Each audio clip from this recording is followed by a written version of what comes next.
درود شریف اور اللہ کے ذکر کے مشاہدات۔ حضور اقدس صلی اللہ علیہ وآلہ وسلم کی ذات گرامی پر درود شریف اتنا بڑا عمل ہے کہ خود فرشتے اور اللہ تعالیٰ بھی کرتے ہیں۔ اللہ کے ذکر سے بڑی چیز اور کیا ہو سکتی ہے کہ خود اللہ تعالیٰ نے جنت کا ایک دروازہ ذاکرین کے لیے مخصوص فرمایا ہے۔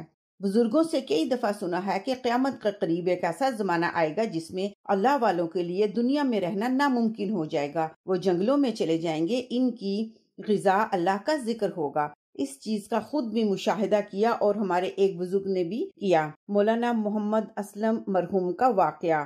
مولانا مرحوم نشتر کالج میں خطیب رہے۔ کئی دفعہ انہوں نے بتایا کہ جب پاکستان بنا تو انہوں نے پاکستان کی طرف ہجرت کی۔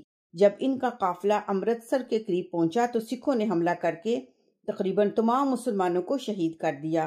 مولانا صاحب اور ان کے 3 ساتھی وہاں سے بھاگ کر ایک مکان کے ایک کمرے میں پناہ لینے میں کامیاب ہو گئے۔ اس کمرے میں انہوں نے 13 دن گزارے۔ ہر وقت بھوک پیاس ستاتی تھی، مگر جب اللہ کا ذکر اور درود شریف پڑھتے تو بھوک پیاس ختم ہو جاتی۔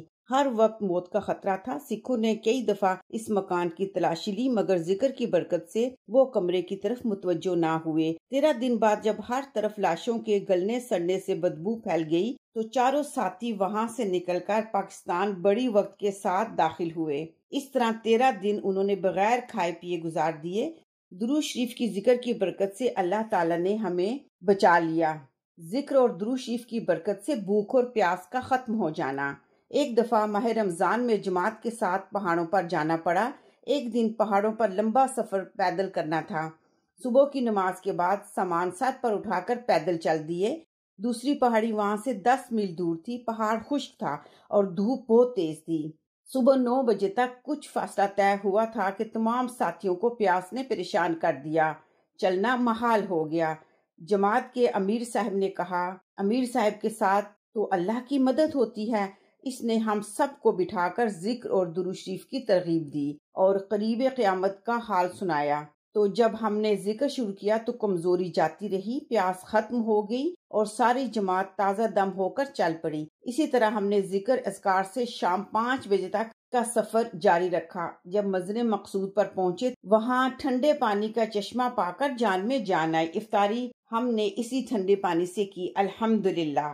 ایک اژدہے کی موت۔ 2 سال قبل پتوں کی شہر میں جماعت کے ساتھ ٹھہرا ہوا تھا۔ شہر کے مغرب میں ایک بستی میں جو 3 میل دور تھی ایک اور جماعت گئی۔ جب یہ جماعت بستی کے قریب پہنچی تو ایک بڑا کھالا آیا جس میں بڑی بڑی گھاس تھی۔ اس گھاس میں ایک اژدہا تھا جس نے کافی جانور مار ڈالے تھے اور کئی آدمیوں کو بھی نقصان پہنچایا تھا۔ وہاں کے لوگ اس اژدہے سے بہت خوفزدہ تھے کیونکہ وہ کسی کے قابو میں نہیں آ رہا تھا اور گولی سے اس کو مارنا ناممکن تھا۔ جب یہ جماعت کھالا کے قریب پہنچی تو اژدہے نے ان کو ڈرایا۔ جماعت والوں نے ذکر اذکار شروع کر دیا اور اللہ سے دعا کی کہ جماعت اس کے شر سے بچ جائیں۔ جماعت ابھی ذکر میں مشغول تھی کہ انہوں نے دیکھا کہ سانپ کا سر نیچے گرتا جا رہا ہے اور ایک ساتھی نے اس کو پتھر مارا تو اس نے جنبش نہ کی تو پھر سارے ساتھیوں نے اس کو لاٹھیوں سے کچل دیا۔ اللہ کے ذکر اور درود شریف کی برکت سے اژدہا بالکل ختم ہو گیا۔ اوجڑی کیمپ کا واقعہ۔ ہر پاکستانی جانتا ہے کہ اوجڑی کیمپ کی آگ کتنی خطرناک تھی۔ سینکڑوں جانیں اس میں ضائع ہوئیں۔ آگ کو بجھانے کے لیے جب غیر ملکی ٹیموں سے پاکستان گورنمنٹ نے بات کی تو انہوں نے 6 سے 9 ماہ کا عرصہ مانگا۔ نیز ان کی شرط تھی کہ راولپنڈی اور اسلام آباد دونوں شہر بالکل خالی کروانے ہوں گے اور اس آگ کو بجھانے کے لیے کٹ منگوانی پڑے گی جو آگ بجھانے کے دوران کام کرنے والوں کو پہنائی جائے گی۔ ہمارے ایک جنرل صاحب جن کو اللہ تعالیٰ کی ذات پر بہت یقین ہے، انہوں نے اپنی ایک ٹیم تیار کی جو ذکر اذکار میں مشغول رہی اور جنرل صاحب اللہ اکبر کہتے ہوئے آگ بجھانے میں مصروف ہو گئے۔ اللہ تعالیٰ کی رحمت متوجہ ہوئی اور اتنا بڑا حادثہ اللہ کی رحمت سے صرف 11 دن میں ٹل گیا۔ الحمدللہ۔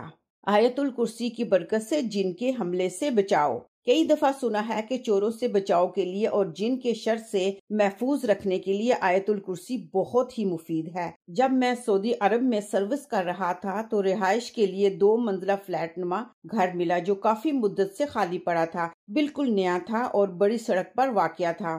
اوپر والی منزل میں میں نے رہنا شروع کیا اور نیچے کی منزل میں کلینک بنا لیا۔ ایک فلیٹ میں 3 کمرے تھے اور ایک بڑا دروازہ باہر کو کھلتا تھا۔ اس میں ایک چھوٹا سا باورچی خانہ اور غسل خانہ بھی تھا۔ اس کا ایک کمرہ ہمیشہ خالی رہتا اور اس کی کنڈی باہر سے بند رہتی۔ درمیان والے کمرے میں سوتا تھا اور آخری کمرے کو بطور بیٹھک استعمال کر رہا تھا۔ ایک دن میں نے مچھلی پکائی، بازار سے روٹی لینے گیا، جب واپس آیا تو پلیٹ بالکل صاف رکھی تھی اور مچھلی غائب تھی۔ اسی طرح ایک دن میں نے غسل خانے میں جسم پر صابن لگا رہا تھا کہ میں نے محسوس کیا کہ صابن کی ٹکیا میرے ہاتھ میں نہیں ہے۔ تلاش کرنے پر بھی وہ نہ ملی۔ ان دو واقعات نے مجھے کچھ شک میں ڈال دیا کہ میرے علاوہ کوئی اور مخلوق بھی یہاں رہتی ہے۔ میں اللہ کے فضل سے ذکر، اذکار، درود شریف اور تلاوت وغیرہ کرتا رہتا تھا، اس لیے میرا دل مطمئن تھا۔ ایک دفعہ میں سو رہا تھا تو خالی کمرے میں دھماکہ ہوا اور میں جاگ گیا۔ اس کا دروازہ جو باہر سے بند تھا ایک آواز سے کھل گیا اور وہاں سے 10 سال کا بچہ میری طرف غصہ کے عالم میں آ رہا تھا۔ میں فوراً سمجھ گیا اور آیت الکرسی اونچی اونچی آواز میں پڑھنا شروع کر دی۔ جب یہ بچہ مجھ سے 2 گز دور تھا تو میں نے دیکھا کہ وہ بائیں طرف مڑ کر باہر دروازے کی طرف جا رہا ہے۔ میں اس کو پکڑنے کے لیے بھاگا۔ جب وہ دروازے کے قریب پہنچا تو وہاں سے غائب ہو گیا۔ دروازہ بند ہو گیا اور اس کی چابی میری جیب میں تھی۔ اس واقعہ کے بعد میں بہت محتاط ہو گیا۔ آیت الکرسی پڑھ کر چھت پر سو جاتا اور کچھ نہ ہوتا۔ چند ماہ بعد میں ہسپتال کے کوارٹر میں چلا گیا۔ میرے بعد اس مکان میں ایک شامی ڈاکٹر نے رہنا شروع کر دیا۔ ایک دن شامی ڈاکٹر ڈیوٹی پر نہ آیا تو نوکر کو بھیجا گیا تو گھر کے اندر سے کراہنے کی آواز آ رہی تھی۔ جب وہ دروازہ توڑ کر کھولا تو شامی ڈاکٹر زخمی پڑا ہوا چلا رہا تھا۔ اس کی ساری کراکری ٹکڑے ٹکڑے ہو گئی تھی۔ شامی ڈاکٹر نے بتایا کہ ایک بچے نے جو اس سے بہت طاقتور تھا اسے کراکری سے مارا تھا۔ یہ مکان اس کے بعد غیر آباد ہو گیا۔ شکراً۔